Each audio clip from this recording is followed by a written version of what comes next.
point something. Okay, I was about to say 8%. If it's not that high, you're charging $10. I'm going to give them the finger. No, well, they charge you $10 basically out of rarity because it's not something that's because of how rare people have it in stock. But a guy I work with took a weekend trip to Vermont. I'm like, dude, and he was literally staying in the same town to check out breweries. I'm like, can you pick me up some nice 4-packs? And if you go to the brewery, it's $12 and change for a 4-pack. Nice. And it's rated as one of the top 5 beers in the world. Nice. That's cool. It has been. Wow. So literally, you could drive to Vermont, load up on the 4-packs at cost, and probably spend less, including gas, than if you had the chance to buy 4-packs in Albany or Schenectady when they come around. Wow. Hey. Which you don't. Well, we know what Chris is drinking. Yeah. Some Heady Topper, baby, from the Alchemist. I'm just drinking some Trulies. I have 15 more of my friends in the fridge here. Nice. What you got, Chris? Puerto Rican Chris? I had a concoction mixed before we got filming, but I finished that, so now I'm back to water. Nice, nice. James drinking a Truly, and I have Angry Orchard, peach, and crisp apple mixed in this. Sturdy merch mug. Sturdy merch. You're still the only person I know who mixes 2 flavored beers. It's delicious. And I don't have to go downstairs twice. I don't have to pour. No, it makes sense. They're both, different flavors and whatever. But really quick, I'm gonna let you guys know what we're reviewing with this intro. We'll be right back. What up? Welcome to Popcorn and Pints, your excellent movie podcast review. Check it out. I'm hanging out with Sir Sturdy tonight. I was not fucking expecting that, people, but tonight we are reviewing The Green Mile and Bill and Ted's Excellent Adventure. How excellent was the adventure? You'll find out soon. You're joining some crazy madness. There's going to be a few of us reviewing these films. Enjoy, enjoy, enjoy. Have a drink. Have some popcorn. Have some pints. Woo! We're about to shut the fuck up, but we're going to start talking again very, very, very soon. So stay tuned. Look at that. Mom's here already. Nice and early. Hi, Mom. All right. Hi, Mom. Hey. Hello. James. I did all my homework. Yeah, this is like our test now. This is our review. The homework was watching these films. So which one do you guys want to dive into first? Want to do Bill and Ted first? Okay. Sure. Okay. With that, okay. Okay. Oh, okay. I was like, you want to end it on a high note? Yes. Without explanation, everybody, let's just go around and give your early rating. No explanation, just give it. Just a rating, no explanation. All right. Just a rating, no explanation. Let's kick it off with you, James. All right. Early rating 7. Chris? I was right with you, man. I was going to say 7 myself. Chris? I'm with you guys. 7. You guys are going to be real mad at Sturdy. Too white for you? Yep. I'm giving this one a 0. Wow. What? Wow. We can get into that. Break out the pitchforks and torches. For anyone listening, my mouth hit the goddamn floor. Wow. Pitchforks and torches. I had a feeling you were going to have a low score. I didn't find it funny at all. Like, just the style. Say what? I couldn't. I tried. And all I said in the group chat was, I can't wait for this movie to be over. And they were like, well, wait till you watch The Green Mile because it's 3 hours. You're like, this movie's long. And I'm like, in my head, I'm like, see, no, I saw that. It's like an hour and 28 minutes or something. I saw that, and I had already watched The Green Mile. I'm like, and I don't remember the last time I saw Bill and Ted. I'm like, how fucking long is Bill and Ted? It can't be that long. It's fucking rated PG for like everybody in the world. And it's fucking a normal length movie. An hour and a half tops. Mom agrees. You see this? I agree with Sturdy. Don't get me wrong. It's too white for her too. He has a new favorite son, James. No, Sorry. it's not. You know what it is? I'm not even going to say it's the whiteness. It's the style of whiteness. It's that stoner whiteness, dumb as shit. Like, yeah, just music is their life. I mean, as soon as it starts, I got flashes of "Dude, where's my car?" just because I didn't like it's that kind of comedy. Yep. But you know what? I feel if I seen this movie around when it came out, I may have liked it more. But watching it now, I do find this type of comedy funny. But this just wasn't I didn't find anything funny about this movie at all, and I tried so hard. I was like, "There's nothing." This is gonna piss you off, Chris. I'd rather watch a Tom Green movie with him as like the full feature than watch this movie. Was that bad. Do you have any idea how iconic this movie actually is? I'm actually gonna drop this movie to a -2 because I really hated this. What the fuck? What the fuck is wrong with you? It was bad. It just for the listeners. My jaw hit the ground for the second time. It just wasn't funny to me, so I'm gonna stick with the -2. It wasn't funny. Like I was hoping it would be hilarious, and I got nothing. I got nothing from it, and that's disappointing because you watch a stupid comedy or a comedy in general, just to at least get a chuckle. Didn't even get a chuckle. Wow. See, this is why CVS can't be missing on your prescription. They gotta have that shit on time. Because you sure you feeling okay? Right. I'm being honest. Like you know what you're getting. You kind of know what you're getting with this movie just from the stoner comedy type movie, but and it does not involve smoking at all. It's just two idiots. They're just love music. Super dumb.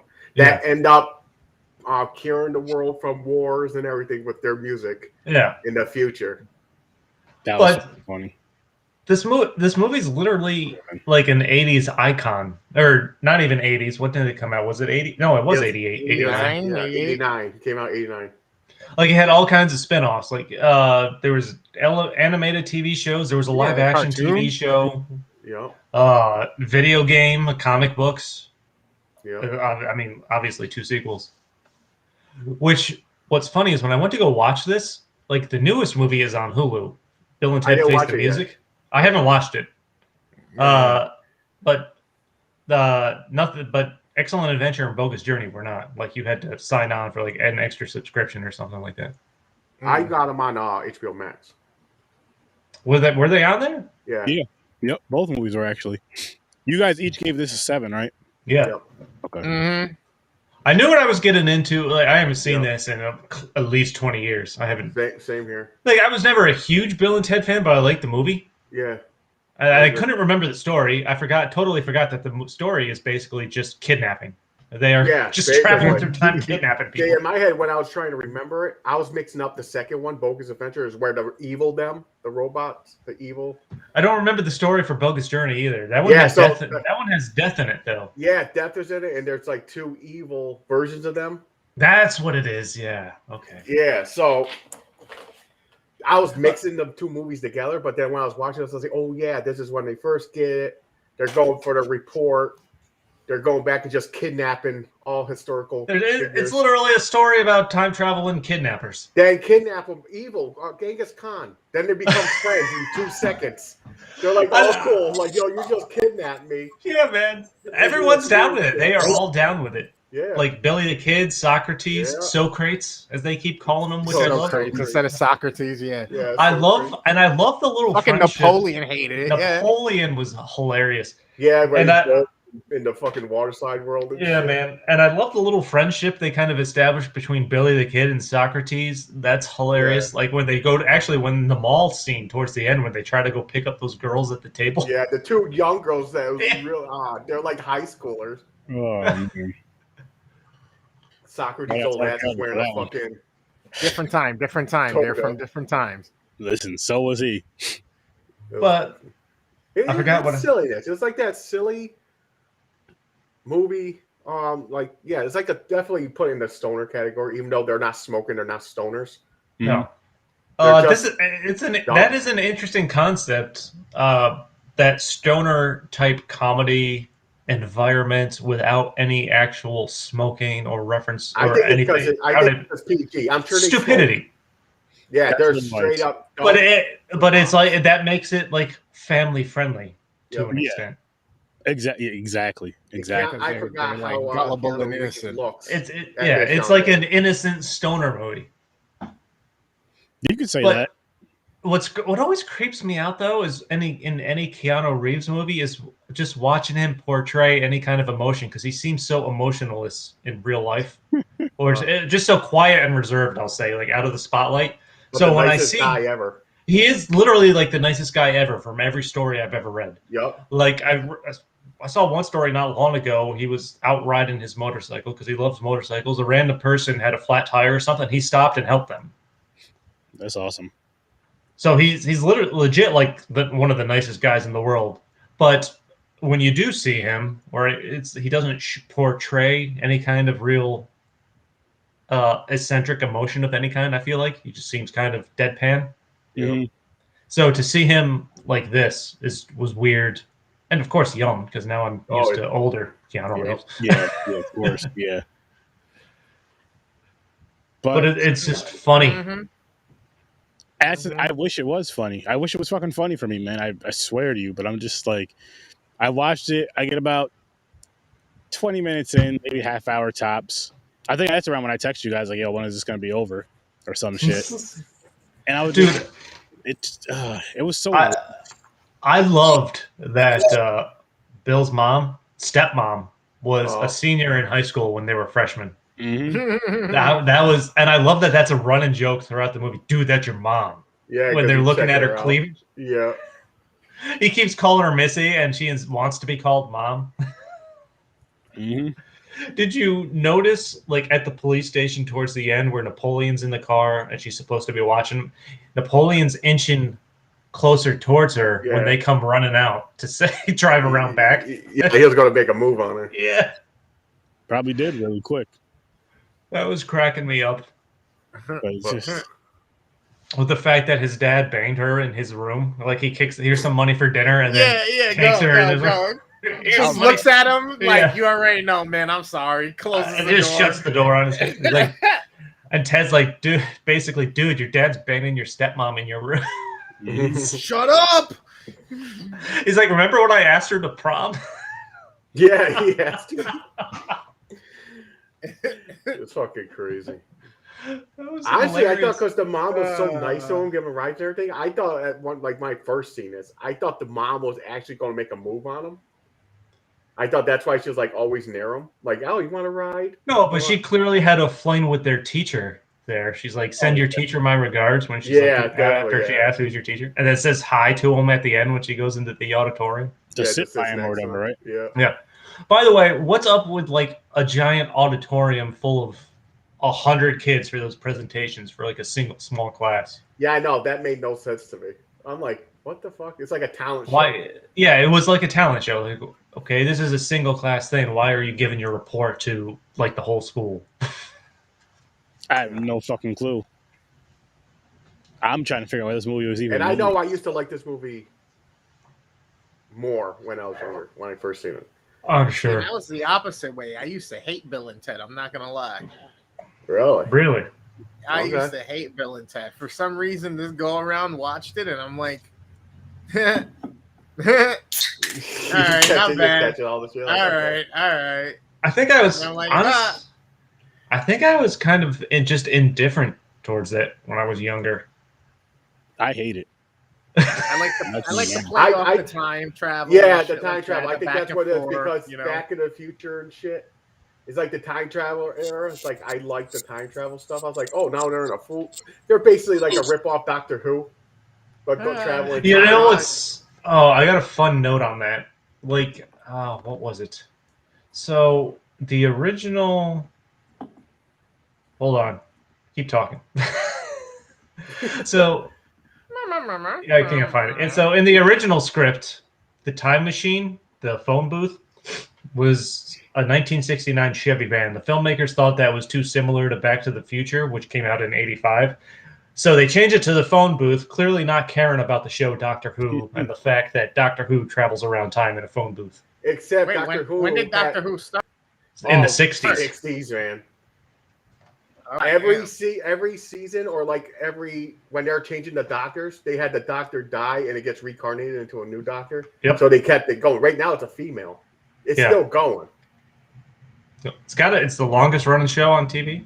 Except for Doctor Who, when you go into the phone booth in the TARDIS, it's a giant area. They fit like 16 people in a small ass phone booth. So there's like they're traveling around with like 9 people by the time they kidnap everybody. The record, Guinness World Record is 25 people in a phone booth. How? Why? Someplace but it's like from China. It's Asia. Asian mix? It's Asia. Oh, okay. There you go. China, like China or Japan or something like that.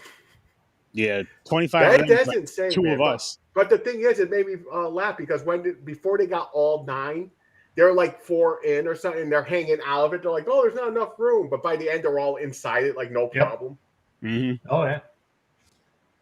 Then they had to fix it with gum. Everybody had to chew some and pass it down into a big wad. You know what's funny? So this movie came out in '89 or so. The phone booth time machine was actually given away as a contest prize by Nintendo Power. Wow. When they were promoting built the movie in '91. I wonder if that person still has this. You would hope so. I would hope so, man. Fuck ton of money. If they still have that, in great condition. Talking about iconic movie fucking prop, man. To have the actually, I'm sure they probably sold it by now. So there's a collector who has it, and they're in somewhere, or it's in a museum. It could be that too. Or maybe, I mean, I never thought of that, man. I never thought who has it. Yeah, man. People like these movies. People take shit from sets all the time when it's over. Oh, yeah. But apparently, the phone booth got given away as a prize. That's cool. Wow. Yeah, Nintendo Power used to give out some crazy shit. I remember that was the fucking shit, man. That magazine when I was a kid. And then, according to Alex Winter, who of course plays Bill, and their iconic like air guitar gesture was just spontaneous when they both did it at the same time when they needed to do something, and then they fucking stuck with it. I would lie to you guys and say that would help its rating for me, but it doesn't. Yeah. Like I said, I had a feeling you were not going to like this. I didn't think it was going to be up Aaron's alley. I didn't think he'd rate it so low. No, not this low. I was thinking like a 3 or 4. Mm-mm. Like I knew it was going to be under 5. I just didn't know he was going to fucking go 0 to -2. Nah, it's no Blood Lake still. No. Nowhere near. What's another movie that was too white for you and you gave it a bad score? I forgot what it was. Oh, you didn't like Mighty Python. Oh, I didn't. So it's that kind of comedy. It's not your thing. It's not your. So style. if you had to watch this or Monty Python again, which one would you choose? I think Monty Python, because I don't think I gave it a negative score. I may have chuckled or laughed at a couple things in there. Okay. Have you seen any National Lampoons? Oh yeah, a few of those. I've seen like quite old school and new school. New school, I'm not sure. Old school, definitely. Did you see like Vacation? Probably. I don't recall, but probably. That was anything with Chevy Chase. Yeah. So seen a lot. So I think if we find a movie this style, Aaron automatically. So like a white stupid stoner type movie, like National Lampoons and all that shit. I do like those films. Those are different. Those are ridiculous, but they're not like stoner movies. Yeah, these are like stoner movies though. Stoner, dumb. How did you? So you said, "Dude, where's my car?" What about like not Bill and Ted, fucking like Garfin? What's his face? Oh, Wayne's World. Wayne's World. I love Wayne's World. Like Austin Powers, Wayne's World, that type of humor. Powers, I could not stand Austin Powers. Wayne's World. Okay. From what I remember, I enjoyed it, but I haven't seen that in years. So by the way, now that I think about it, I got a movie I want to add to the cheese and crackers wheel. Oh. If I won't. My eyebrows are moving. Like, what is it? It's gonna be that's a tease for anyone that watches. We'll talk about it when we're not on. Okay. Streaming. Give you a little hard nip there. Oh, well, I thought. Well, you know what else cracked me up? Like, when they're going around kidnapping everyone, they lure Genghis Khan with a Twinkie. I don't know what it was, but that just fucking cracked me up. It made no sense. Like, he didn't know what a fucking Twinkie was. Like, yeah. He's on a sugar high. Yeah, basically. Yeah, I don't know. Genghis Khan on a sugar high. He took a bite of a giant, like, it looked like a fucking T-Rex leg of meat. And then he started trying to make out with her. Then they come, and they're like, hey, they're waving a Twinkie. He's like a dog. He's like, oh, okay. And he just starts following them. Like, so, Aaron, let me ask you this. So originally the plot was to have Bill and Ted visit and accidentally cause all of history's greatest tragedies. So then from what I could find, they specifically referenced like the sinking of the Titanic and crashing the Hindenburg. Do you think that would have changed your opinion? I think that would have been pretty interesting. Maybe. I think you could spin it and make it funny. Maybe. That they're the ones that caused it. Instead of kidnapping people, they're causing the tragedies. Which I think would have been pretty hilarious, too. It would have. I think it would have. Maybe, but it would have to, I don't know. It would just have to hit better. Or did you just not like the characters? Were they too dumb? And what they were saying made like... It just... It's like nonsense. I don't even think it was that. I just didn't find the movie funny at all. I mean, listen, there's parts where I think we can all agree this is just too fucking dumb. Some of their lines.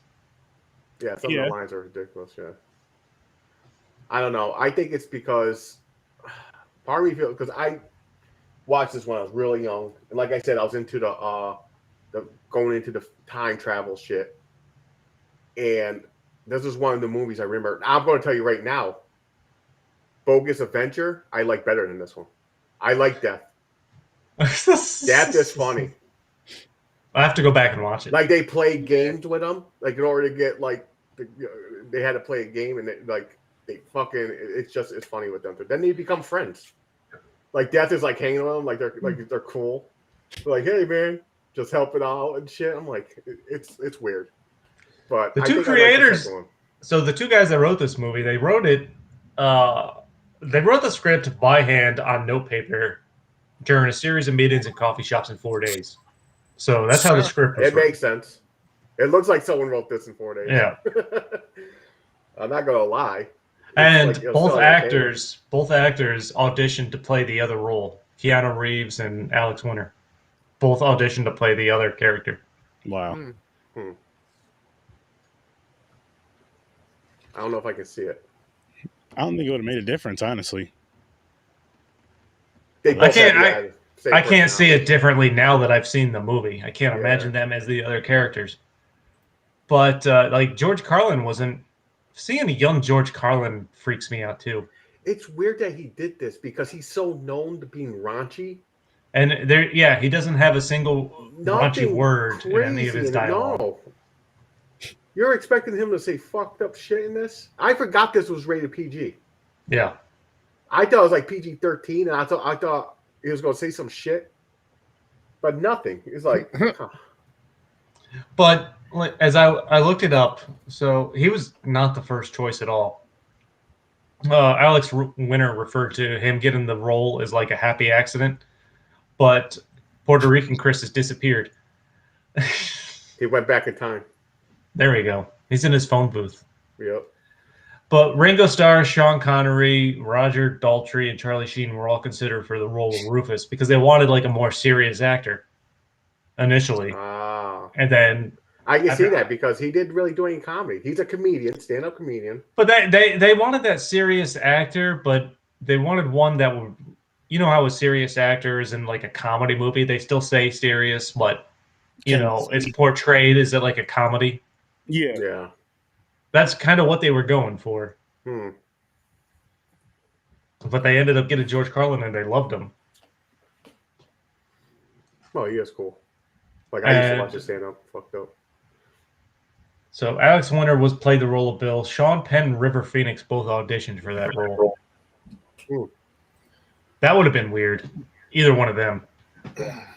So Sean Connery, you said? So Sean Penn and River Phoenix auditioned for the role of Bill. That Alex Winter got. Nah. I can't picture it. No. And Pauly Shore and Josh Richmond, whoever that is, auditioned for Ted. I could see Pauly Shore more as Bill, kind of. Yeah. You could see him because the way he talks in all those movies. Yeah. Except every movie he's in, he has to go, "Hey, buddy." Hey, buddy. That's probably in his contract. Probably. Leaning Why it tower. wouldn't make sense for this because this is like excellent, like the like Michelangelo shit. Cowabunga. Pauly sure don't do that shit. He goes makes weird noises. He goes, "Hey, buddy," you know, shit like that. He'll throw. Gets all close in your ear and stuff. He probably did it. He sounded weird. They're like, "Next." Like, no thanks. Get the fuck out of here. Go do Biodome.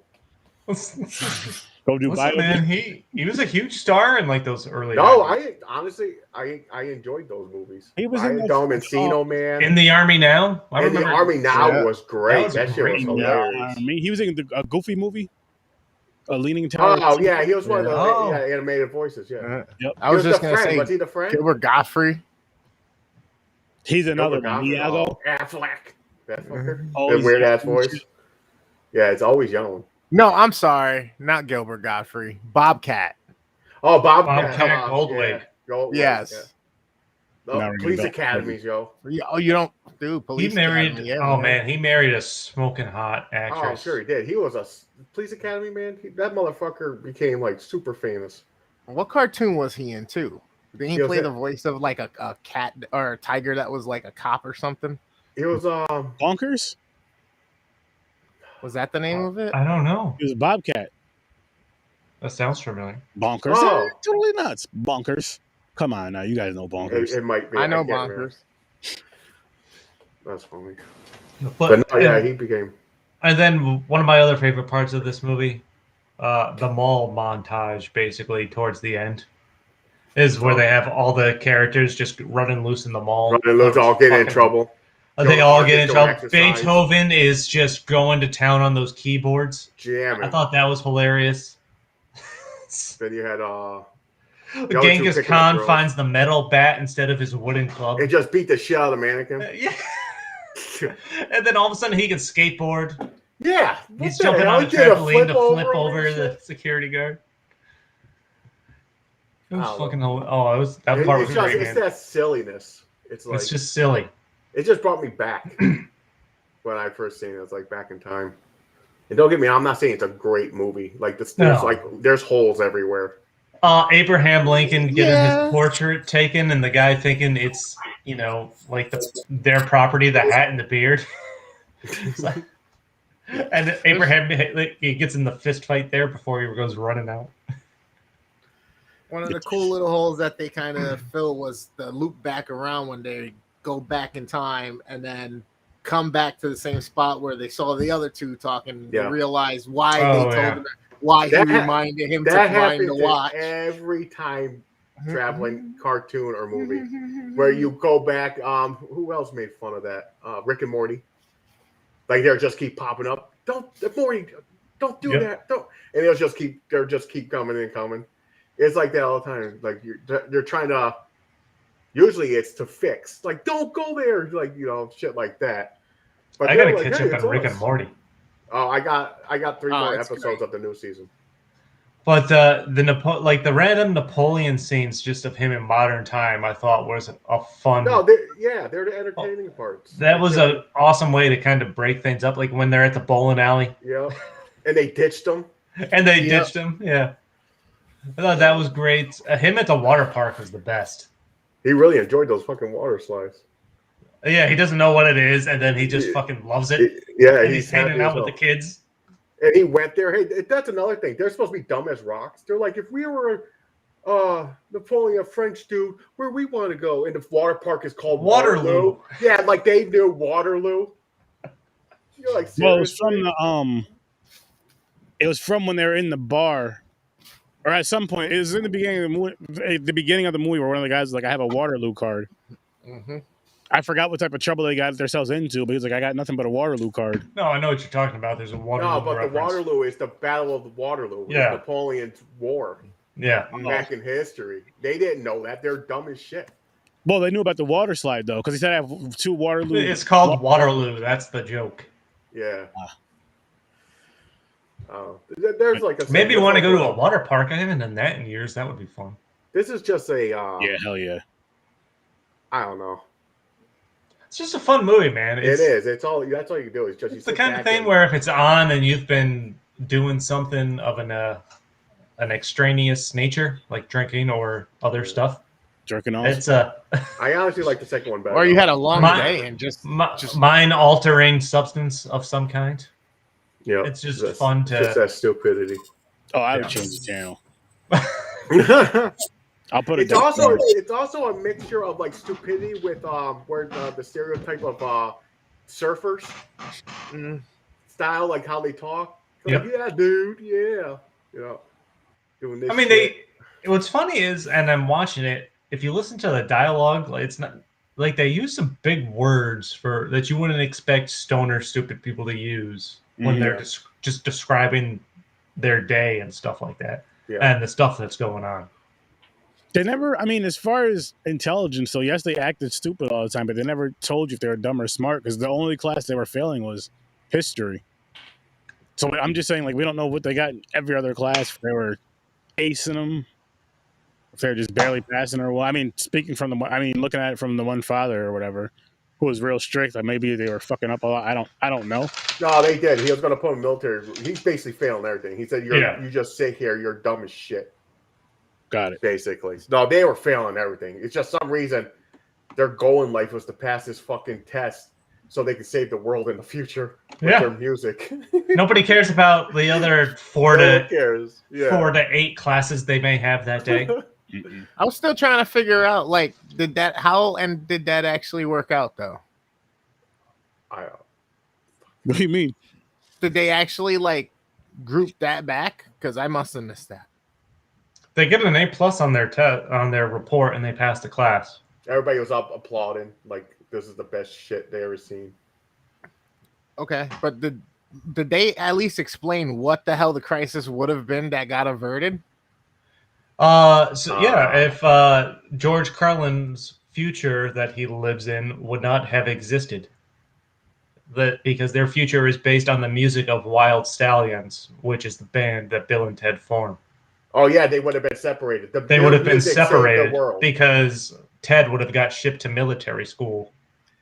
I did not understand that. Yep. Like that whole life there would have not existed. George Carlin, Rufus, the character of Rufus and that future existence would not have existed.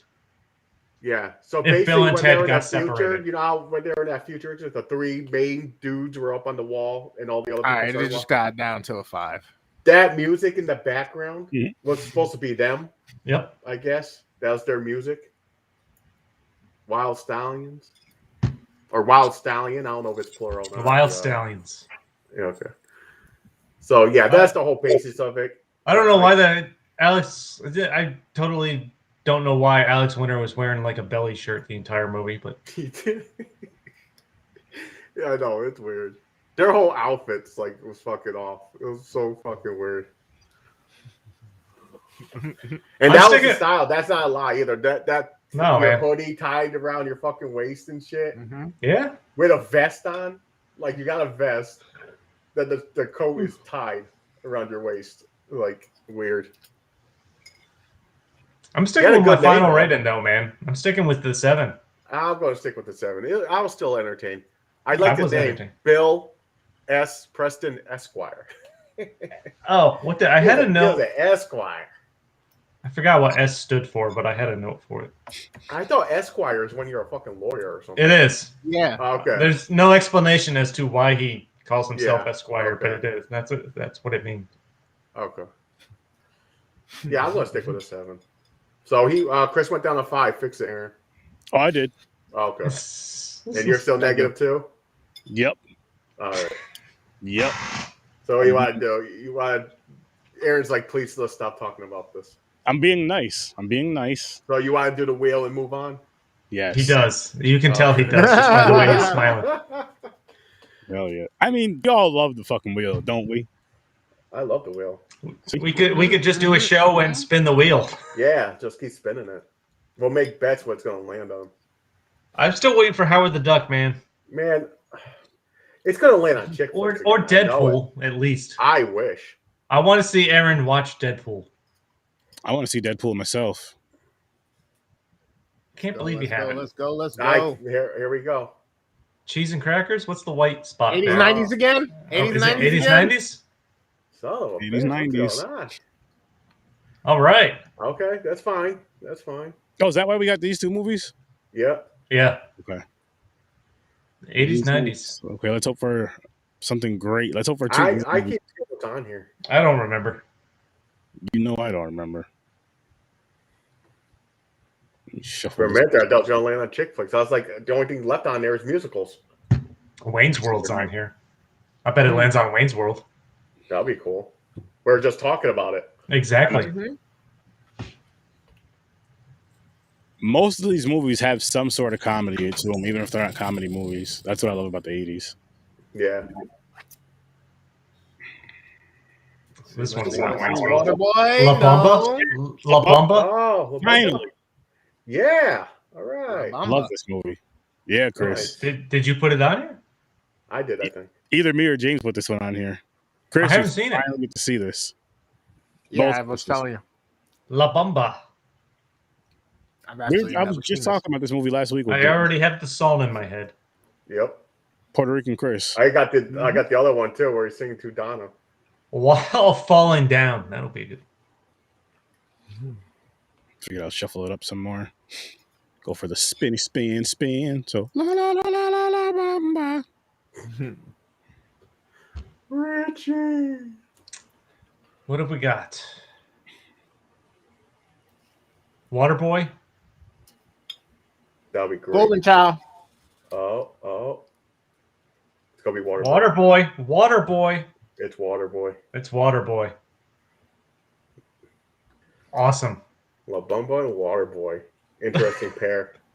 All right, we cannot make any type of wet associations between the movies. You're talking about those backs.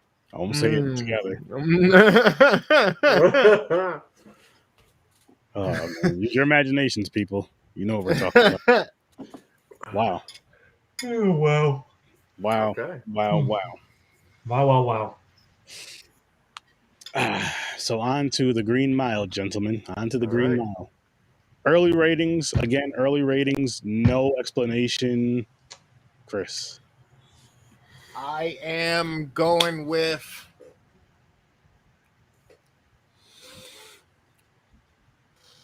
I'm going with an 8.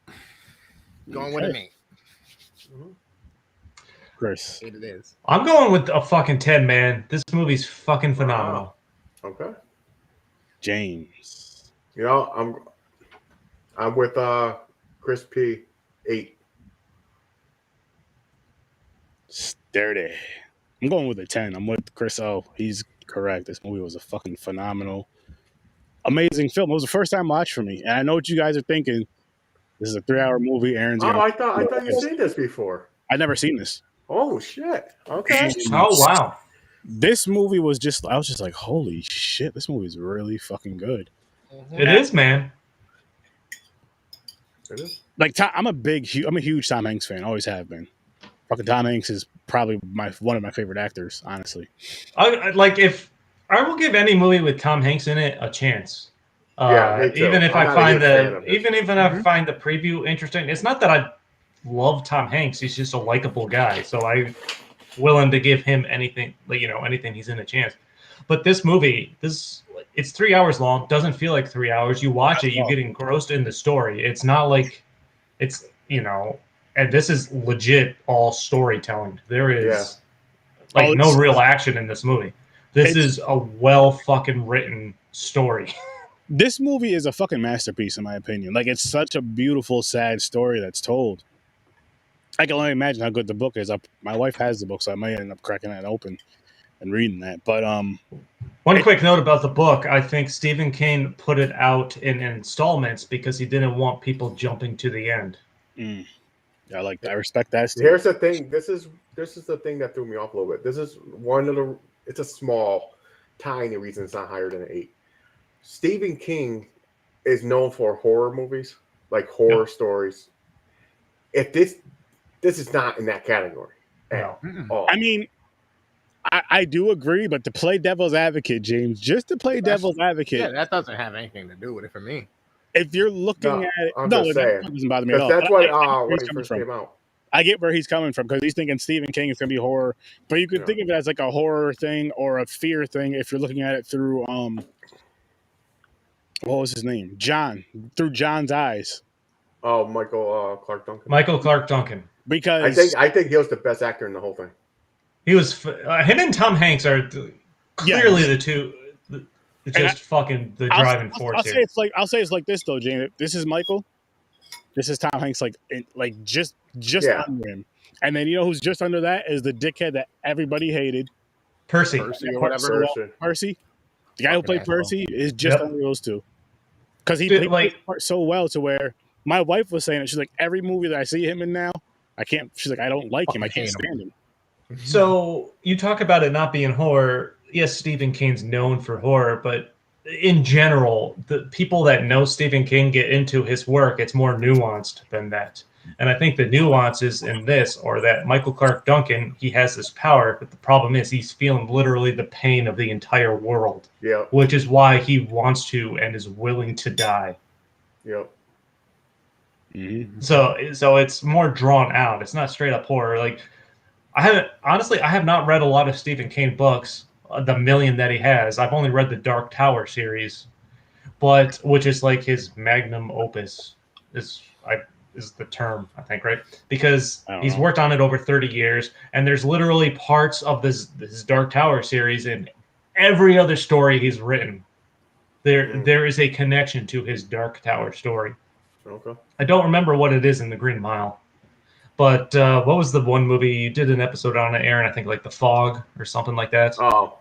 Mm-hmm. Like that fog is from the Dark Tower series. There's monsters hidden in the fog, stuff like that. Like the legit opening of that movie, whoever is fucking painting a picture, they're painting a picture of Roland the Gunslinger, which is the main character of the Dark Tower series.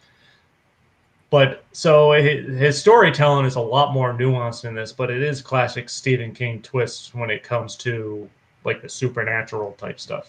Yeah, I see that. But it is a great, like you said, it's a story being told. It's not like you don't need the action.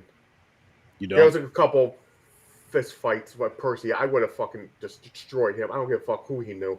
The fact that they didn't beat his ass sooner is amazing. I was so mad on the mouse part. Oh man, that mouse is all Mr. Jingles. Mr. Jingles. Fucking, I was so mad at that, but because I've seen this before, I was like, I know he's all right. He's gonna save him. He's gonna come back to life, so he's cool. You know, I was like, but that as soon as he did that, I would have fucked him up right there. If I was Tom Hanks, he would. No, not even Tom Hanks. The other guy, Brutal. He would have fucking Billy clubbed his ass. Oh my god, Tom Hanks' like best friend next to him. The big dude, yeah. Fuck him. I would have fucked him. So, like, they really portrayed Michael Clark Duncan as being this huge person, but there's legit tricks in this movie they were using because he wasn't as giant as he actually was. When they sat him in the electric chair, they made sure the chair was built small, so he looked even larger. Like his bed in his cell was shorter. I forgot, like the guy that plays Brutal. Was not as short as he appeared next to him. So I forgot how they did that. But so they made him look even larger. Yeah, under the door. Like they built some doorways smaller and stuff like that. To make him look bigger than what he was a big dude. Don't get me wrong. Like, well, they legit asked him like, you got to stop lifting weights. Like, listen, they didn't have that shit back then. You can't be like a giant fucking powerhouse. Like you can be tall and big, but you don't need a freaking monster like you're like Hercules or something. But I think the biggest thing that stands out about this movie, like The Green Mile, it sounds like it's going to be a long movie. It's a long fucking movie, but legit the storytelling. We've watched a lot of movies on this podcast. This is one where the storytelling, top notch, does not make it feel like it is the 3 hours that it actually is. Not at all. Not it's one of those movies where like. You see it, like today was my first time watching it, like I told you guys earlier, and it's like, fuck, it's 3 hours and 12 minutes. But as soon as it started, I was just locked in, like, Wow. Wow. This is a good fucking movie. This is a really good fucking story. Holy shit. And it's one of those films where it had to be 3 hours. It could have been 3.5, honestly, maybe even 4, if you ask me. But it had to be at least 3 hours because of the way the story was told. If you had this told in an hour and a half, you're missing a whole lot. In the first hour and a half, you don't even you find out that fucking Billy the Kid is the one that killed those 2 little girls. No, like the only thing that happens related to Michael. Wait. Billy the Kid. No, he goes by Billy the Kid. Is it Billy the Kid? Yeah. It's going to be called Wild Bill. That's when he got acted all crazy. But like Michael Clark Duncan, he's brought in as a new prisoner towards like the early part of this movie. But then there's a legit hour that goes by where he is literally basically not in it. Like you could, very little dialogue, an occasion, like one scene maybe with Tom Hanks talking from his cell before they even get back to him to kind of really go into his story. And that right there alone, Chris, is why I feel like he had the best and most powerful role on here, because like you said, he wasn't in here a ton, but what's up, Ibrahim? But the little bit of film, he stole the show. He always had like a message or something that made you think, like, oh my gosh, like, oh shit. Quick to Ibrahim, rating and initial thoughts on the Green Mile as we are just getting into that. Let's Bill and Ted first. You want Bill and Ted, yeah. So Bill and Ted, I like Bill and Ted. I saw Bill and Ted at the right time. I feel like I saw Bill and Ted when I was like 10 years old or maybe 8 years old. So to me, it was funny. And like, you know, it's a dumbass movie. It's really dumb. Oh, yeah. But it's funny and it's fun and the characters are fun. I like both movies. I think the first one's better, but I really like the second one. It's kind of weird. Like I have the same thing with Indiana Jones. Yeah. I saw the second one first, so I have like a really strong connection with the second movie, even though the second movie is not really as good as the first. I kind of have the same thing with Bill and Ted, but I like Bill and Ted. I give it a 7. Yeah, I agree with you. Wow. And I gave it a 7 too. Yeah. It's just you have to see it at the right time. I feel like it's one of those movies. There's a bit of nostalgia to it because like if you see it at the wrong time, you could be like, "The fuck, this is dumb." Like Aaron. Yeah. Aaron hates it. Yeah. I do. Yeah, or if it's just like the wrong type of comedy. But like if you see it at the right time and like the comedy hits, and like there's actually kind of interesting message to the whole story with the characters. Yeah, it works for me. So yeah, I give it a 7. I like it. Nice. Wow. This movie, I give it a 9. It's really good. It's really, really good. Nice. Yeah, it's a really, really solid film. Wow. Yeah, it's interesting because like the director of this and the guy who wrote it, he also did The Shawshank Redemption, which is another film that's like, yeah, this like super, and another Stephen King adaptation. So he did these 2 films that are very kind of sort of similar. You know, they share some themes, and they're just knocking it out of the park. But yeah, there's something about the Green Mile, like about the mysticism and like, you know, the fact that the John Coffey has those powers or whatever. It's like it's just very like what the fuck, you know, is going on. It's really interesting. From what I can find, at least on the DVD commentary up to this point, Stephen King was talking about this being the most accurate adaptation, portrait adaptation of his work. And then up until it came out, this was the only one of his adaptations that had grossed over $100 million. Wow. And it came out in 2017. This movie came out in 99. Wow. And he's had like 30 adaptations of stuff because he does not stop writing. No. But he doesn't have to because he does such great fucking work. The movies might not always hit, but the books, they're always fucking like, oh shit. Oh shit. Oh shit. No, but like I watched this movie now. This is the second time I've seen this movie. I remember, and I don't remember how old I was, but I was definitely a lot younger when I watched it the first time. And this movie fucking stuck with me because when it hit the wheel turned on this, I was immediately excited to watch this again and remember everything about it. And it was like watching it again for the first time. 3 hours flew by. It just, like I talked about, man, the storytelling in this, it's top notch. The acting. Yeah. The acting was, and the thing with the acting was it was across the board. It was great, but again, Michael Clark Duncan stole the show by far. I feel Tom Hanks was right under him. And then, like I said, the guy who played Percy was like right under that, and then everybody else. It's the greatest magical Negro in cinema history. Damn right. What a phrase. Damn right. I mean, it's very true, right? Like it's not wrong. The sacrificial black guy that helps the white guy learn to be a better person. Well, I mean, it just sucks the whole premise of him being there under false pretenses anyway, because it wasn't him. Yeah, you know what I mean? exactly. It really fucking sucks. But at the same time, it's so incredibly accurate to the time in Louisiana. You're a black man, you're going to end up in prison probably. Yeah, you're guilty automatically. You're guilty automatically. It's not like anyone's going to listen to him if he tried to. Especially like he tell said, you big giant black retarded guy. Like goodbye.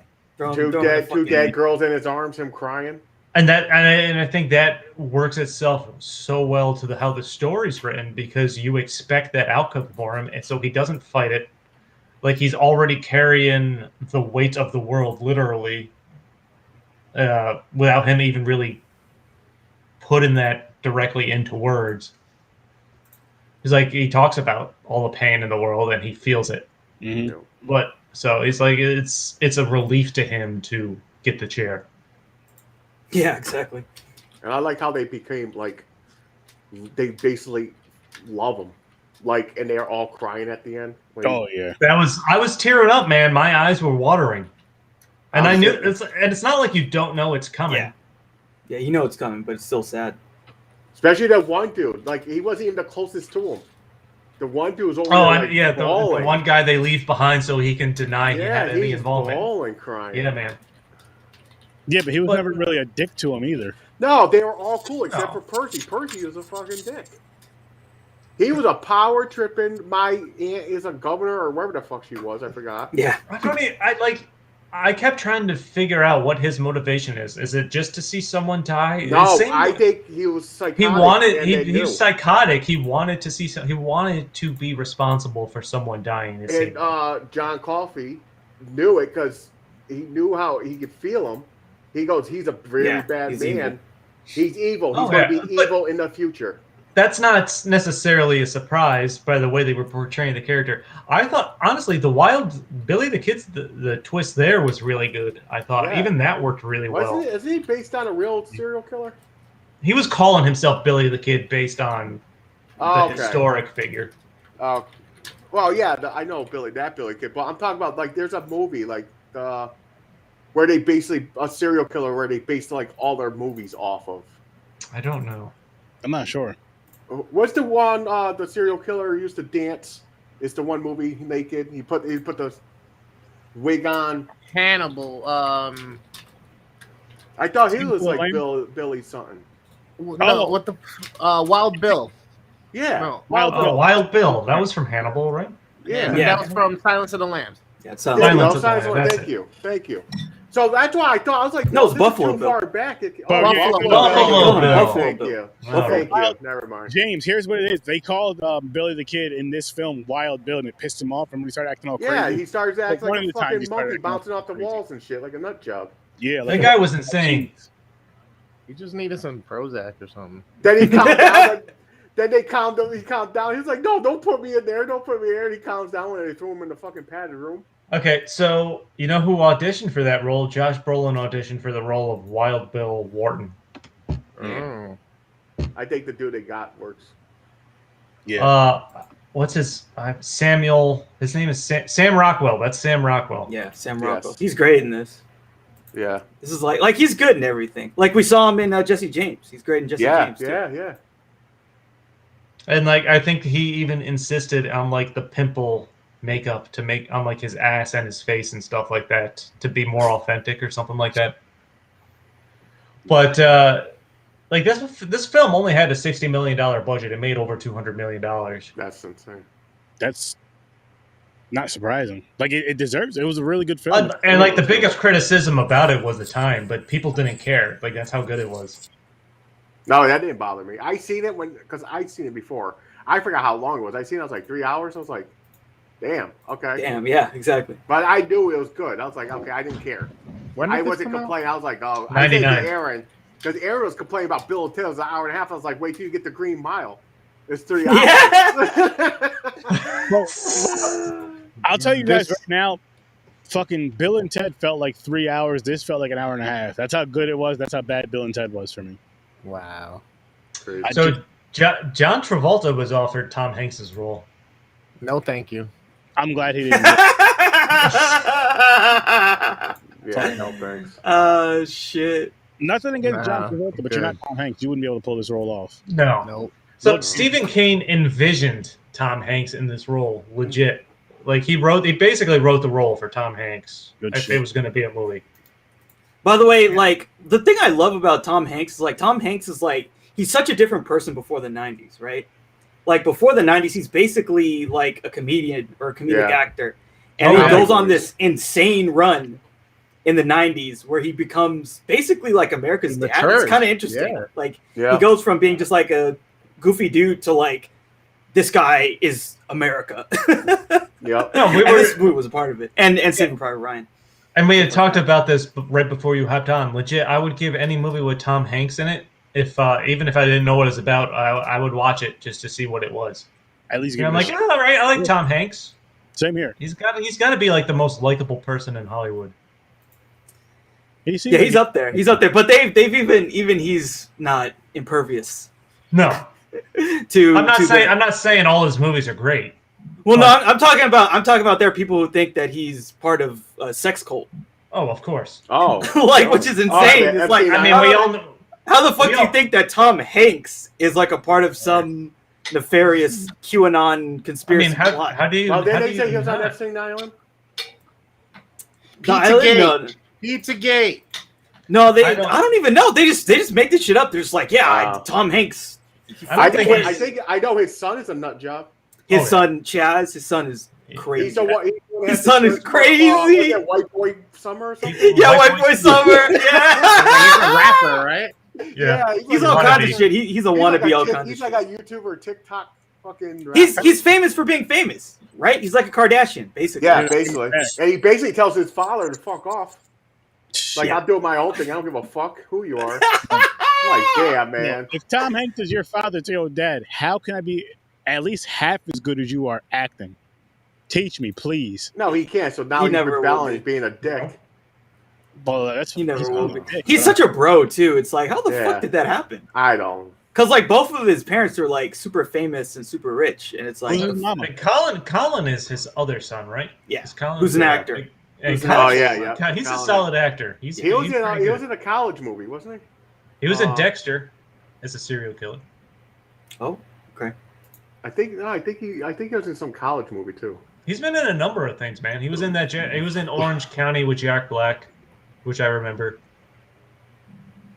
He's good. He's not bad. I like him. But no, man. Like Tom Hanks is. I would, like we were talking about. I would give. Someone tells me it's a Tom Hanks is in the movie, or I'm willing to. If I'm on the fence about it, I'll watch it. I will watch it, but there is some that are not my thing. Like movie Sully, I'm not interested at all. Yeah, I don't know. But I'm sure it's great.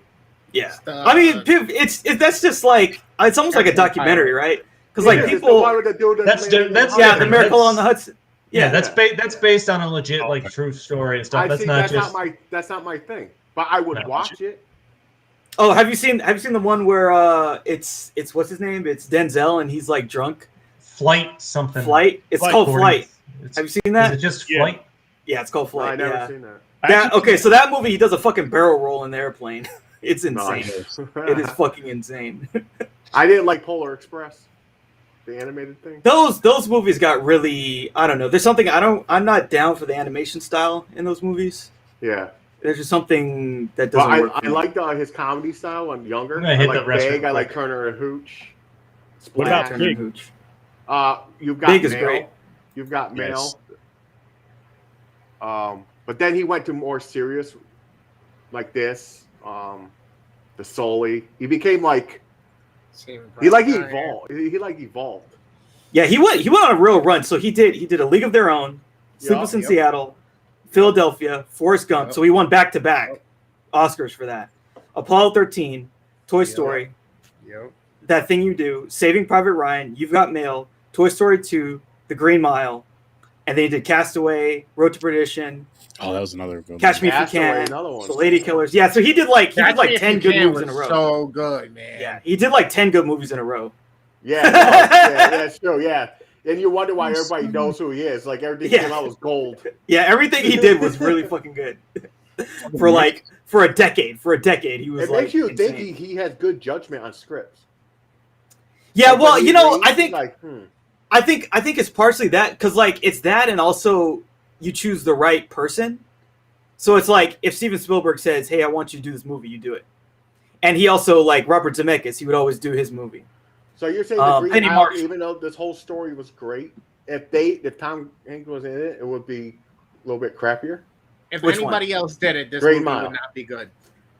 Really? I think you could find people that are okay, that are not terrible, but yeah, he's definitely the best person to cast, I would say. I agree. I'll say the same with Michael Clark Duncan. There's not many, because I can't think of any other black actors that are that big. That I mean, I know they made him look bigger, but you know what I mean. That are like that. That look like a huge gentle giant. But you said they couldn't use Debo. So actually, Debo. So the only thing with Debo is like the acting may have been up, but I just think Debo was a good actor. Well, you know who else? I mean, he's in the Dark Knight for like 2 minutes, and he's like, you fucking buy it. You're like, dude, I'm scared. Oh no, I think he was great. He was. I'm gonna give him the bomb in the Dark Knight. I'm scared of this dude. So there were. I don't know. There were two other large black man actors that were considered for John Coffey. One was Shaquille O'Neal, the basketball player. Like legit, he can't like read, so he can't. Come here, boss. He was seriously considered for the role, and Ving Rhames. Okay, Ving Rhames would work. I can see Ving Rhames. Maybe. Shaq, no. No, Shaq would have been way too weird. I tried to. Well, he can't act. He mumbles anyways. You won't It's understand. it's not like John Coffey has a lot of lines, but you're right, he can't act. See, Chris got it. He knows how he sounds. You know, Hey, boss, I tried come to take here. it back. Yeah, take it down here, boss. I was too late though. I tried to take it back. I can't make a free throw. Yeah, it wouldn't have worked with Shaq. No, you're right. And Tom Hanks was also originally supposed to play like the older version of himself, but they didn't like how he looked in like the makeup. They just felt like they couldn't get it right, so they got it. But what's funny, but now they'll do it now. There was like a movie they made him look really, really old. I forgot what it was. I don't know what their thoughts were at the time, but they're like they just couldn't get it to look right in their eyes, so they didn't do it. Yeah, which I guess kudos to them. Like, we don't want to put him on screen in old makeup if we don't think it's going to look decent. Yeah. Just because it's him. I like the twist where he's living like to 108 because some of the power got transferred. Yeah, because because there's the reference to John Coffey transferring part of himself into into him and even the mouse. Well, the mouse was like accident because the spark, the mouse took off like Speedy Gonzalez. It's like you see a spark. But still, it's such an interesting twist to wrap the movie up on. That he's basically that's his penance for. Yep. Talking about how it's his penance for letting John Coffey die. Mm. But the thing is, he didn't because he said to John, "What you want me to do? I'll do anything. I will get you free." Right? Kill me, boss. He was like, "I'll let you go. You can run as far as you want." And John was like, "No." So he shouldn't actually felt that. You know, I that part I didn't get. No, but he knows. I guess the point is he could just be like, "Fuck it, I'm getting you out anyway. I don't give a shit." What's wrong? I guess he could, yeah. But after he explained himself, he goes, "I'm tired. I feel all this pain. You're not going to say that after someone said that. You're like, too bad. You're getting out of here. You deserve to live. Just keep going." But the dude was like, "I feel everything. I can feel all the evil." You know what it was too, though. With that moment, I feel like he felt bad for him because it's like this guy. He had, which I mean, it would be tough because no matter what color the person is, but especially being black in this situation, but you're not. It'll be hard to believe that you see somebody with 2 dead children on their lap with their heads bleeding and there's blood all over them. You're not going to believe that they're trying to save them. Especially because he didn't know. He didn't explain himself. He just said, "I tried to take it back." Yeah, like he killed them on accident. But the point of that is like he's not educated. He doesn't have a large vocabulary. It's not like he knows how to express himself. Yeah. That was. I mean, we all know what really happened. Some white dude set him up. Yeah. Right. Oh yeah. Like, oh, here's the kids. Take them. Yep. And he like tried to use his magic to undo it, and it didn't work. And then they were just like, yeah, because it was too late. He found them too late. Too Because late. he said with the mouse, there's a time limit. Yeah. By the way, they use 15 different mice. Hold on, what was my? I had a note on it. Yeah, 15. Yeah, what's the note on that? 15 mice were used in the movie. Each spent months being trained to do different tricks. Oh my god. Training mice. And the thing that Just to Percy make the steps. movie, just so the thing. Yeah, and Percy steps on a mouse puppet, not a real mouse. Yeah, I hope so, because fucking. And a lot of the time when the actors. Yeah, Peter will be all over it. Peter will be on your ass. A lot of the time when the actors are like looking down, they're focused on a laser pointer and not an actual mouse or anything like that. Ah, smart. And then one last fun mouse note: like there's the scene where they go to get Dell for his execution. Tom Hanks takes the mouse and he's on Tom Hanks' shoulder, and he gives him to John Coffey. Tom Hanks wipes off his shoulder. The mouse really defecated on him. That wasn't. So he legit looked over, saw mouse shit, and wiped it off. So him and the mouse improvised is what you're saying. Yes, the mouse improvised. Yeah, taking a shit on him. That's an awesome. This is my one chance I get to shit on Tom Hanks in my life. Exactly. Not a lot of people shit on Tom Hanks. That mouse did. Just his wife. Oh. Yeah, him and his fucking son. Yeah. Apparently. I also like the part with John Coffey when he saved the was that the warden or the governor's wife or something? The warden's wife. He saved her and he held it in there like because he said why basically he was waiting for him to release it, but he's not. And they're like he's gonna wake up dead or something. But he was saving it for fucking Percy. He was holding it. Oh yeah. He was like, you have this shit.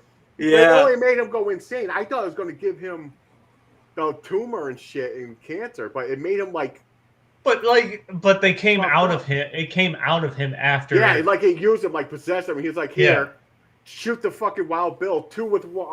Two birds, one stone." Yeah, took out two of them. Exactly what he said. Two mice, one stone.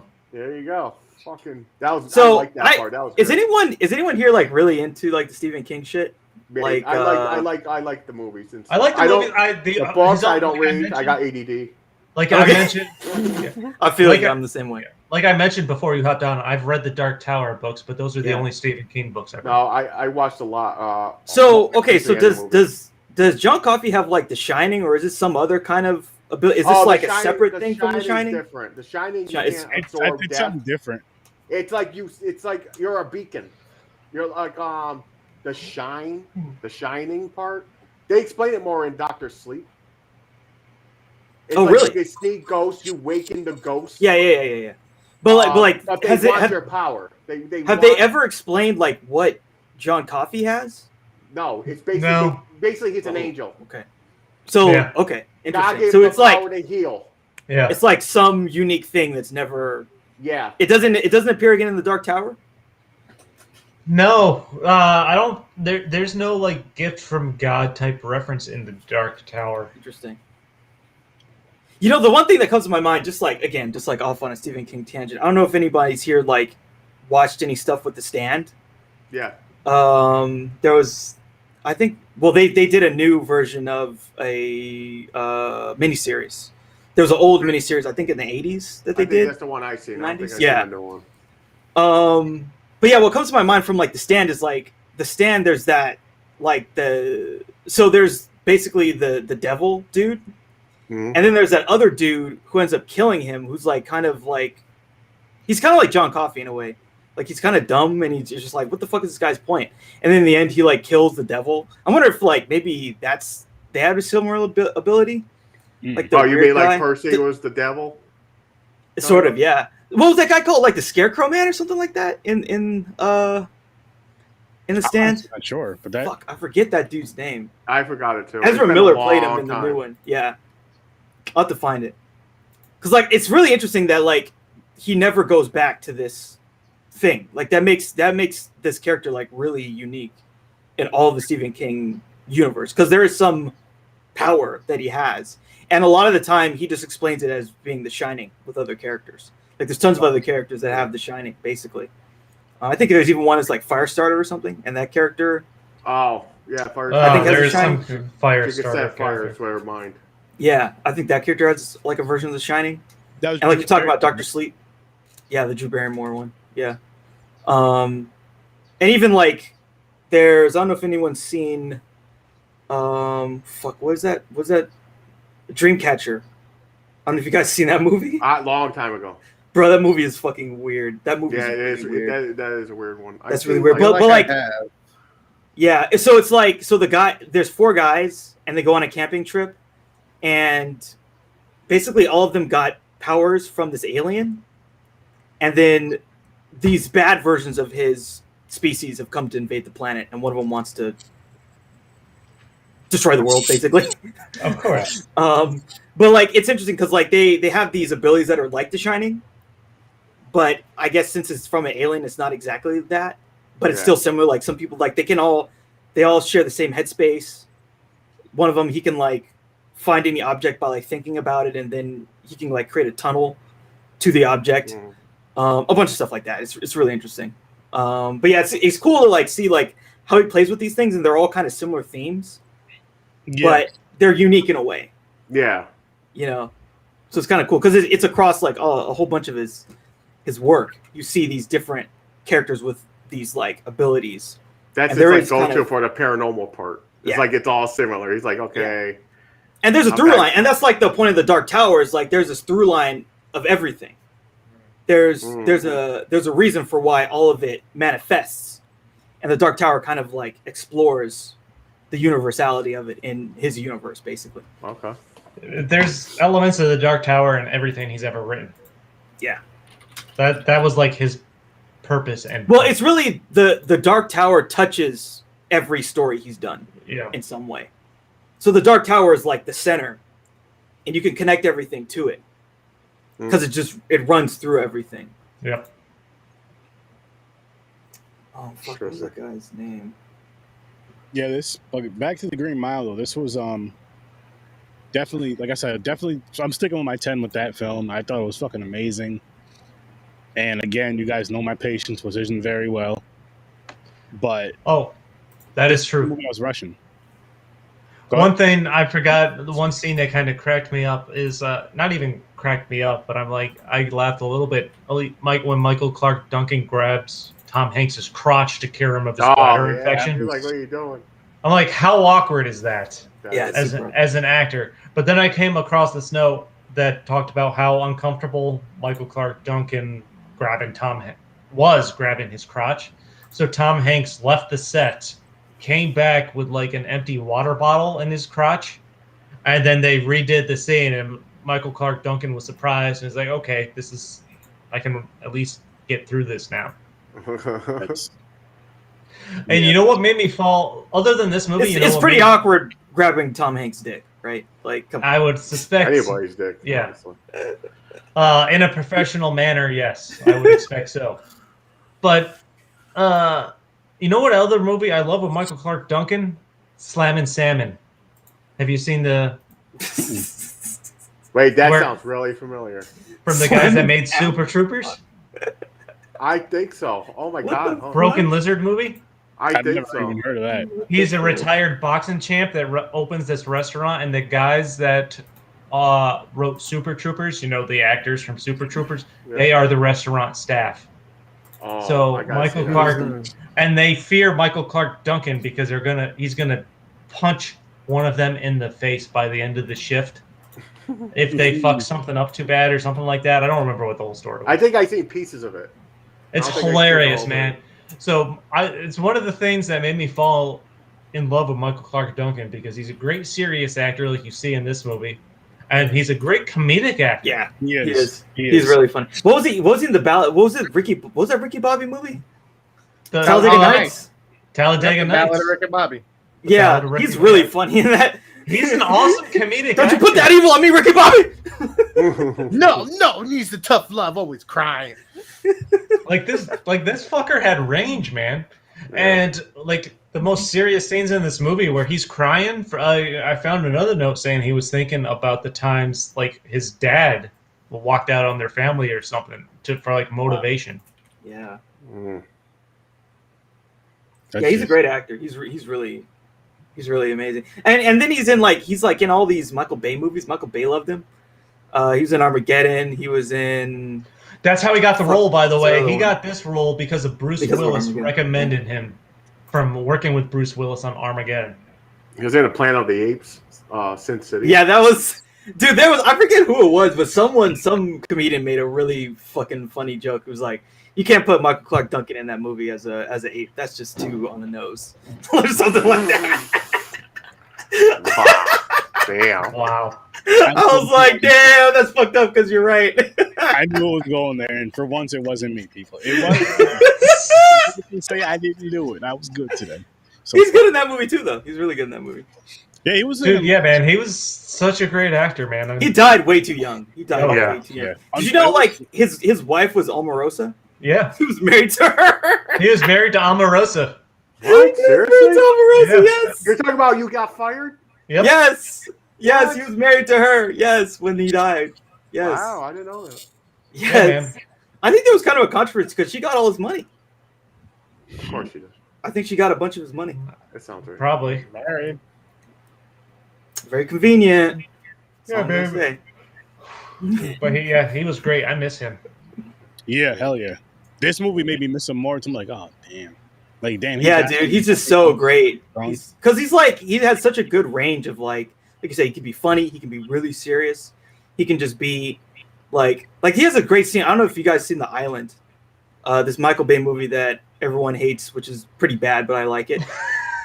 It's super. Is that where they all go on a trip with the waterfall? It's like an island, a group of kids. Okay, so The Island is about this place. So it's like the setup is it's a dystopian world where they're all on this place, this island, because the rest of the world has been in nuclear fallout, and everyone there, they're all very attractive. It's very kind of 1984-ish. You know, it just feels like why is the government controlling us? But it turns out that they're all clones, and they're clones of someone else in the world. And what they do is they kill the clone, and then like, let's say I need a new liver. They kill my clone's liver and they give me the liver. Okay. So they're all just, you know, they're basically a human farm. They're a human organ farm. Yeah, exactly. Okay. And like Michael Clark Duncan's character is like he's the clone of a football player. Oh, makes sense. So they kill him like immediately. But like the what they do is they have this thing where it's like, oh, you're gonna go to the island. The island is this paradise that's away from the fallout shelter where we have to live. And so if you win, it's like a random lottery. You win the lottery, you go to the island. The island means you get killed. Yeah. It sounds familiar. Yeah, so then two of them, it's like Ewan McGregor and Scarlett Johansson, like mid-2000s Scarlett Johansson. They bust out, and it's the two of them. Okay, I never seen it. I heard of it, though. That sounds interesting, honestly. I like the movie. It's really like, it's fucked up because like there's some real interesting stuff there, and then it gets Michael Bay'd, right? And so it's dumbed down, but like the action's good. Like there's some really good chase scenes. You know, they're both young and hot, and it's like I'm down for that. All right. And yeah, I mean, you know, I like it, but like don't expect it to be good. If you don't expect it to be good, you'll like it. On the opposite end of that, the Green Mile is good to the point where, like, when I rewatch, if it's a movie I'm willing to rewatch, I like to rewatch like comedies or action movies, something that I know I'll find entertaining. Mm-hmm. The Green, there's not a lot of straight up story driven movies that I would rewatch or stop on, but this is one of those fucking movies. If I come across it, that's how I know it hit. You know, it hits home, and is just a fucking good movie. Yep. Oh yeah, it's really good. I feel like both this and, like I said before, The Shawshank Redemption, like they're both like very rewatchable, and just like the way, you know, he just like really draws you into the story and gets you invested. It's so interesting and it's powerful because, like you said, it's just a drama. Like there's nothing that really happens other than just you're invested in seeing the outcome of what is happening with these characters. It pulls you through. I can't imagine it being shorter. Yeah. No. Well, shorter without it being worse. Yeah. Right? Yeah. Yeah. Like it's a 3-hour movie, and I'm like, as I watch it, I'm like, I don't know how you could cut anything more out of this movie if you were trying to trim it down and still keep what you were trying to do. You can't. You really can't. And again, like I said a little while ago, I wouldn't be mad if this movie was longer. I really wouldn't be. And I know it's crazy to hear me, of all people, say that, but I really wouldn't be mad if this film was a little bit longer. I'll say up to an hour longer. I wouldn't have been mad at that. Say it was a 4-hour movie. It wouldn't have bothered me at all. But what's the longest movie? For it to be like 2.5 hours or less, it would have. Not counting miniseries. No, there's legit like an 8-hour movie out there or something like that. I'm sure. I'm trying to think. I know like Casino was long as hell. I just don't remember how long it was. Yeah, Casino's like 3 fucking hours. I mean, so is like good. 3 cassette. Heat wasn't Heat another like 3 cassetter? 3. You get the fucking big ass box like this with the VHSs. Yeah. The good old days. All right, talking about it. This movie is great. I'm gonna move it up to a 9. The longest movie I ever made was the 85-hour The Cure for Insomnia, USA. So I found 85 hours. I found clocking in at a total runtime of 35 days and 17 hours. A movie called Logistics is by far the longest movie ever made. Wait, what? I mean, a lot of that shit is just trolling. Like, it's nothing happens. There's this movie called 24 Hours where it's like they spliced in moments in movies that show a clock showing every hour or every minute in a 24-hour cycle. That was a movie. What? That was a movie, yeah. Who did that? But, you know, people are just fucking trolling. They're like, yeah, I'll just do this. You know, it's like Guinness Book of World Records kind of shit. You know? The longest fingernails, like, oh, so I can be in the record. It's like, okay. Why do you want long fingernails? Who's Eric, bump my score up to a 9. Bump it up to a 9? Yep. Fun little tidbit. This and The Matrix were, I believe, the first 2 DVDs that I ever bought, that our family ever owned and played in a DVD player when it came out. The Matrix was like the first DVD to ever sell 1 million DVDs in the history of the format. Yeah, 1999, crazy year. Like, a lot of conspiracy theorists bought that movie because a lot of people believe in the Matrix. Cleopatra, 1963, was 248 minutes. That's just over 4 hours. Damn. Oh wow, Ben-Hur. How long was that? I thought that was over. Ben-Hur is like 320, I think. Gone with the Wind is 221 minutes. Ben-Hur is 212 minutes. The Cure for That's a good movie. It says Lost, 87-hour long. It's a long film, obviously. Experimental film. So that sounds like a scientist or something. Ben-Hur is barely like over 3.5 hours. Count that as a movie. That's like someone's. Yeah, it's not right. They have a patient and it's recorded for 85 hours. It's not really a movie. No, Ben-Hur was just over 3.5 hours. Okay, I think I found a list, gentlemen. I'm gonna pop it up on the screen really quick before we end this show. People, I'm not even gonna apologize to you guys for this. Yes, this is important, Christopher.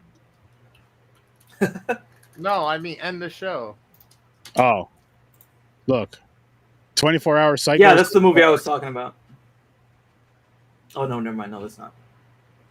The fuck.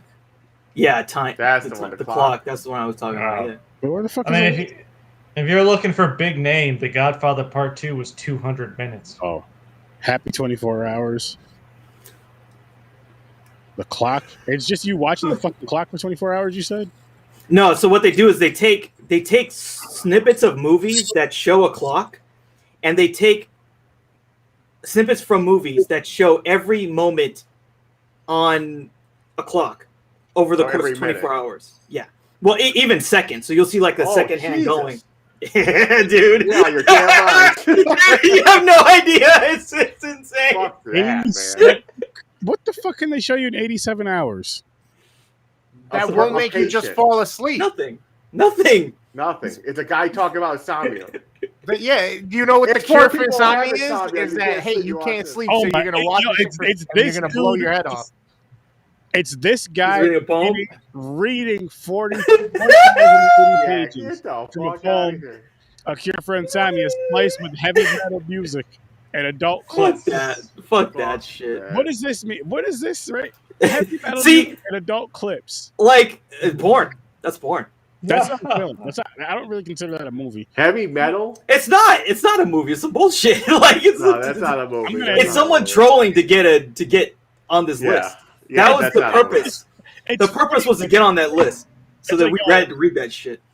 Just imagine like trying to watch porn, right? And you pull this video up, and it's porn with heavy metal and a dude reading a poem in the background. Like I just gotta throw everything off. And you gotta scrub to the best part. Definitely take me out of it. That shit. I couldn't even. No, I have to change. I just go to sleep. Like you know what? Fuck it. I'm going to bed. I think that's the point. You're supposed to just go to sleep. I guess. Or blow your own head off. No, I'm not doing that. Yeah, I wanted to blow something off. 87 hours. Jesus. Of nothing. I'm sticking with my 10 on this movie. Same here. Definitely a 10. James, did you come up to a 9? I went to a 9. Yeah, I went to a 9. It is good. It's a good storytelling movie. Puerto Rico, Chris said 8 or 9. I don't remember. 7, 8, 9. He said 8.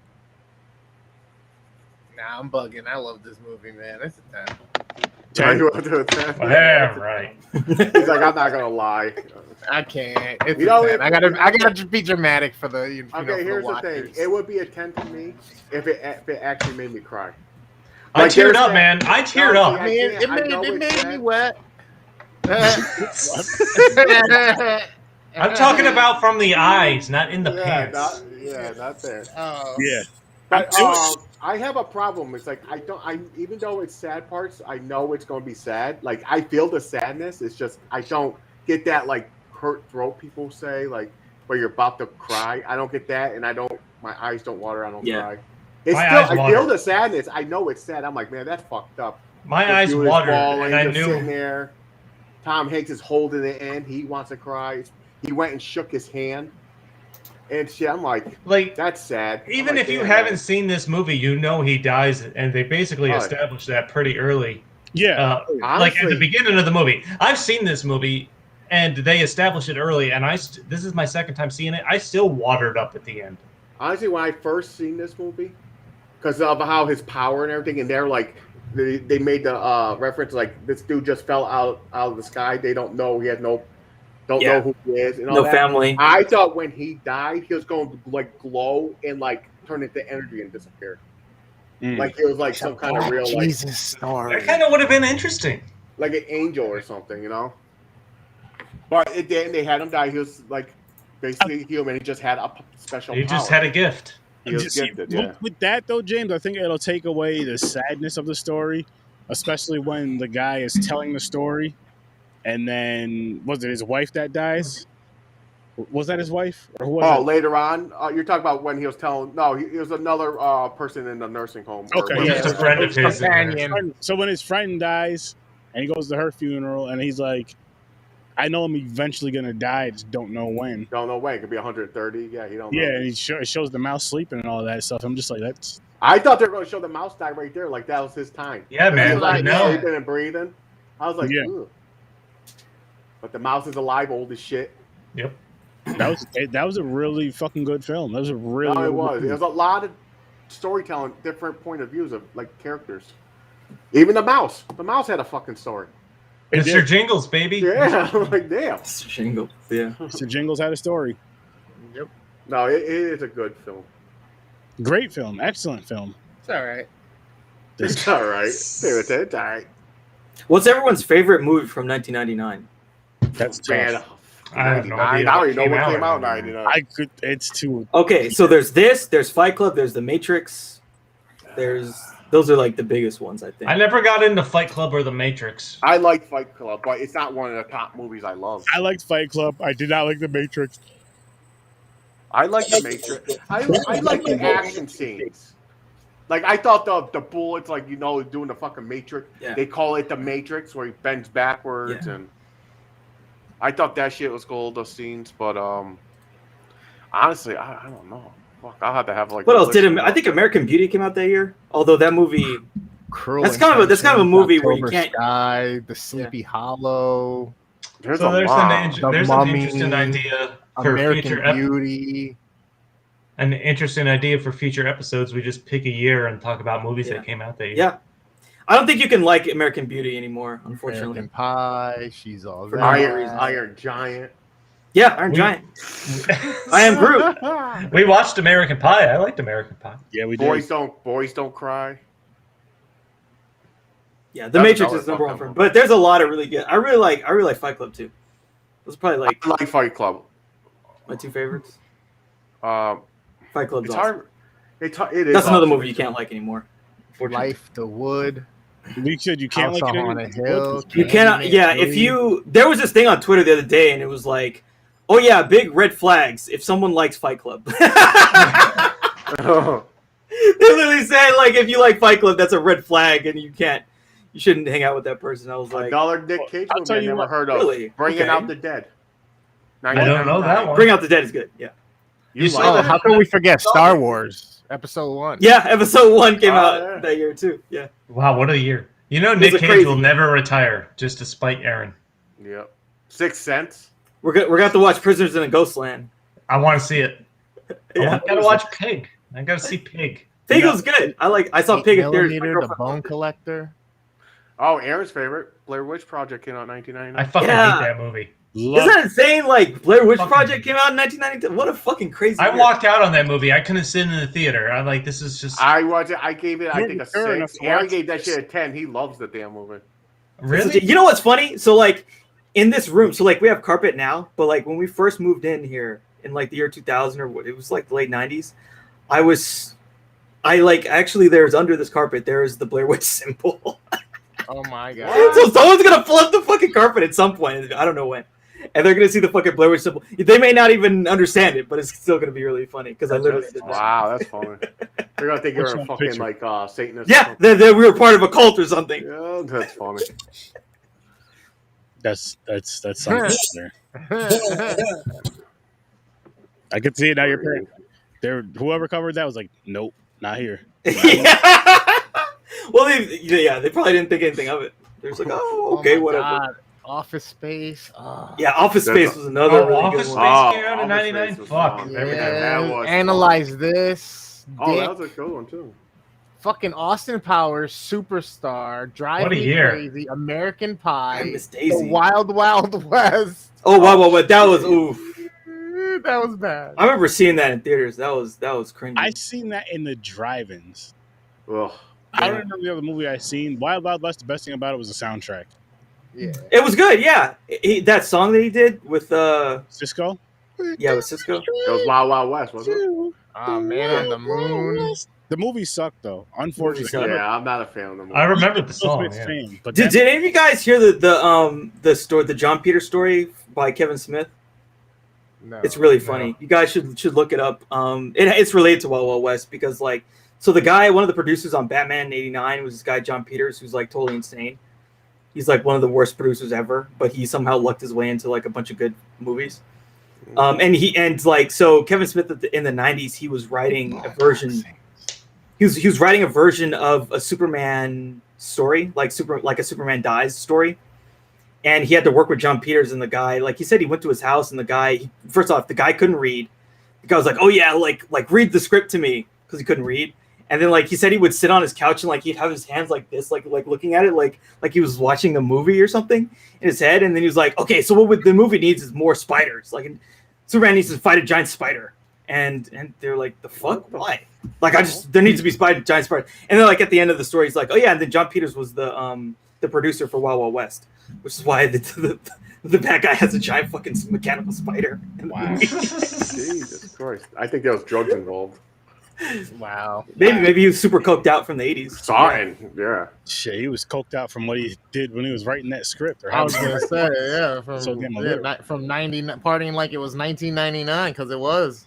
Yeah, baby. Damn. Yeah, 1999 is a really good year. Yeah. I think 2019 was a really good year too, actually. If I had to rank, I'd say 2019 was the deepest year. I think 1999 had the most interesting movies. Okay. But 2019, there's a lot of really good movies that year. I think that's a wrap, fellas.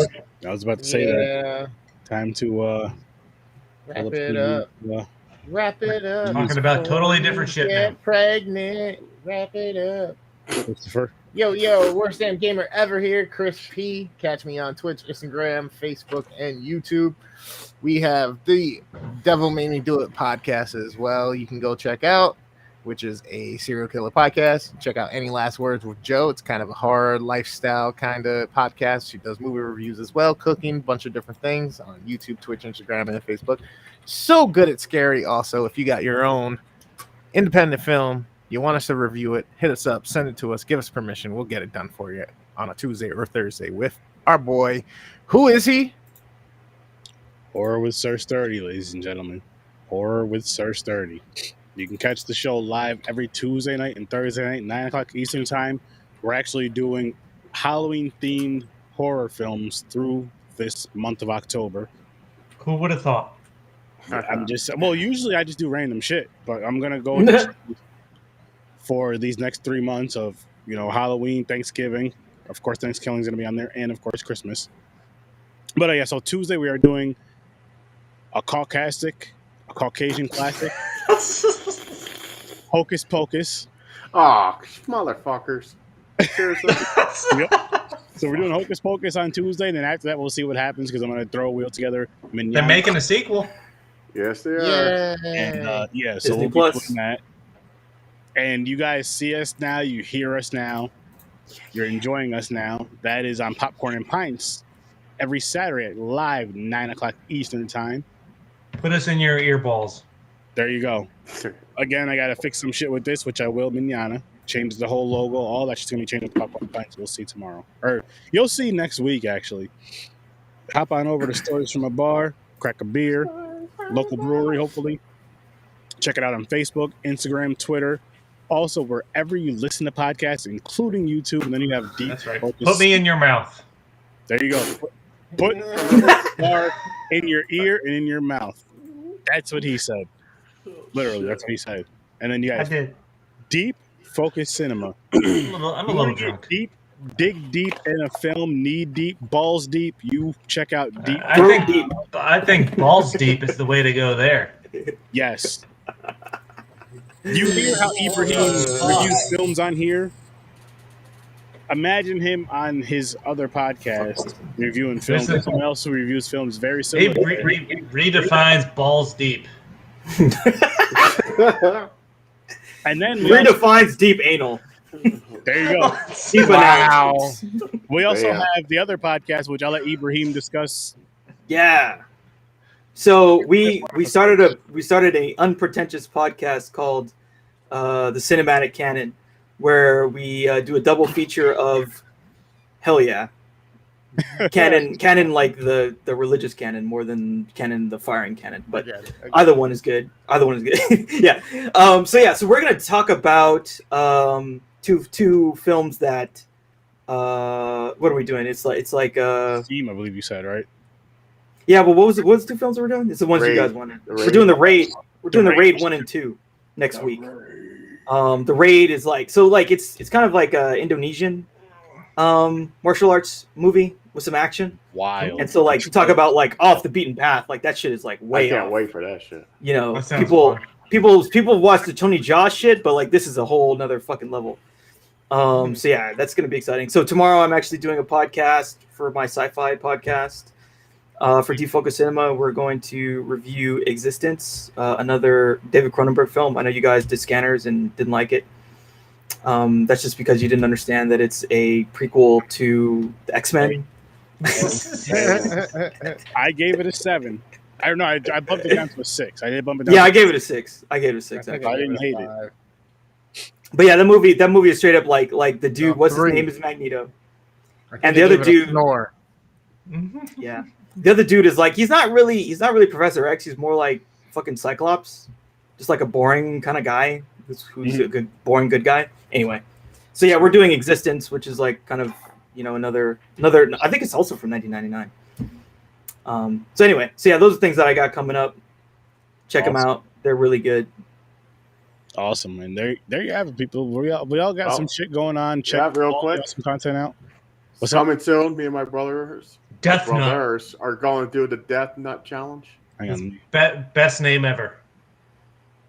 Death Nut Challenge. Got it right here. We're supposed to do it Hold Friday. up again, James. Yep, Pull that right shit here. up. There you go. Watch out for the Death Nut. Death Nut Challenge. We're supposed What to do it this exactly Friday, is that? but it's so it's different levels of spicy peanuts. So it has ghost pepper. Starts off like it's hot. The first peanut's hot, but then it gets hotter and hotter until you get to the last one. And it has like 16 million capsaicin crystals on it. Oh my god! So you we're guys are doing gonna have we're doing hot nuts in your mouth. So we're going to Nothing like a spicy hot nut. in your yeah, mouth. well, it's better than just salty. At least we're changing it. They are not salty. But They are spicy. Wow. so basically, last brother stands. We're gonna keep going until the last one stands. It was supposed to happen this Friday. It's gonna be a Z Network. But are you telling me the last one that doesn't bust the nut? That's it. That's how it ends. Z Network exclusive. Okay, so do you guys get any like water or milk or anything to No, assist you, so or if you no? do that, you're out. So basically, you have to so we did it with the Pocky, No watered down nuts here. and so it's a competition. It's brothers. My brother Jeremy. Wants Yeah, to Chris, do finish this that fucking drink. one. Swallow it. Swallow that fucking drink, bro. So yeah, you're gonna see another video of us fucking around in there. You all right down there? Is he dying? He's fucking done. Hell yeah. He's done. It's almost coming out my nose. We broke Chris. I think he broke himself. People, this is That what was coming out my nose. you get from the Z. This is what you get from Popcorn and Pint. This is what you get from the That was Z some. Network. That was some nose. That was some expensive nose heavy topper. Chris had some nose sauce because he's weird and laughter. Yeah. Oh. I hope you guys do as well. Thank you guys for popping by, and peace, peace, peace. Fiery nuts. John Coffey did nothing wrong.